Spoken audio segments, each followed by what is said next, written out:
আপনারা দেখছেন বরাক বাংলা নিউজ।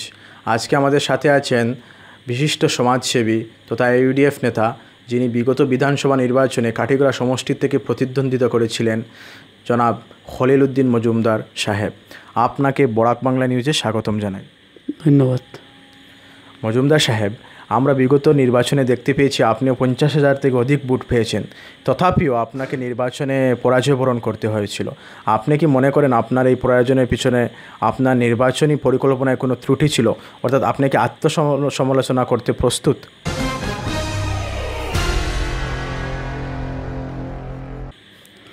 দেখুন, কাঠিগড়ার মানুষ যারাই আছে তারা সবার জন্য আমি কৃতজ্ঞ, এবং কাঠিগড়ার মানুষে যেভাবে আমাকে ভোট দিয়েছে, প্রায় 51,000 মধ্যে ভোট দিয়েছে।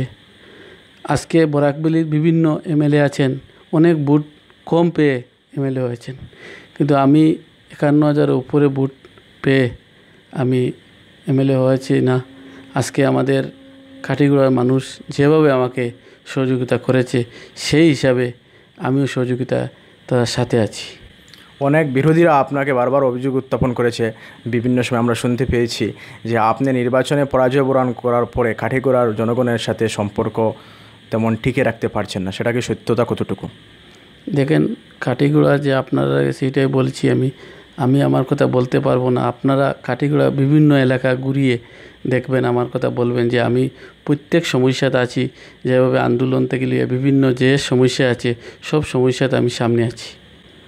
ঠিক আছে, আগামীতে কিছুদিনের মধ্যে পঞ্চায়েত নির্বাচন অনুষ্ঠিত হতে যাচ্ছে কাঠিগড়া সমষ্টিতে। আপনার দল ইউডিএফ কেমনভাবে প্রস্তুতি নিচ্ছে পঞ্চায়েত নির্বাচনের জন্য?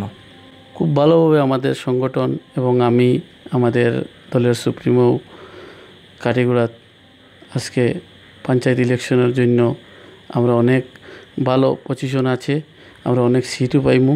সেই হিসাবে আমরা বিভিন্ন এলাকাত আমরা পঞ্চায়েতের যেভাবে ইলেকশনও ভালো পজিশন আয়, সেই হিসাবে আমাদের সংগঠন নিয়ে আমরা আছি। কাঠিগড়া অনেক স্থানীয় জ্বলন্ত সমস্যা আছে, জাতীয় সড়কের বেহাল দুরবস্থা। তো আপনার দল ইউডিএফ এই যে বিরোধী দল হিসাবে কী ভূমিকা গ্রহণ করেছে, এবং অমর সাদ জৈন, সেই অমর সাদ জৈনের উপর বারবার অভিযোগ উত্থাপন হচ্ছে যে উনি বিভিন্ন সিন্ডিকেটের সাথে জড়িত, সে বিষয়ে আপনার কী মতামত? দেখেন, কাঠিগড়া আজকে কালাইন হয়ে শিলচর যে রোড আছে, এমন খারাপ আছে যেটা বলার কিছু নেই। যে আজকে আমাদের এমএলএ ব্যর্থ আছে, যে আমরা বিভিন্ন গত কয়েকদিন আগে আমরা এলাকা ঘুরিয়ে দেখেছি যেভাবে খারাপ রাস্তা, আজকে মানুষ চলাচলের রাস্তা নাই, পশুর চলাচলের পর্যন্ত ব্যবস্থা নেই। এই রাস্তা কোনো কাজকর্ম হচ্ছে না। সেই হিসাবে আমাদের অমরজন একটা ব্যর্থ এমএলএ, সেই হিসাবে আমাদের কাঠিগড়ার দুর্ভাগ্য এই এমএলএকে বানাইয়ে আজকে আপনারা সবে দেখেন এই রাস্তা কোনো কাজ নাই। আমরা বিভিন্ন সংগঠন নিয়ে এবং আমরা দল নিয়ে আমরা আন্দোলন নামার জন্য আমরা প্রস্তুত আছি।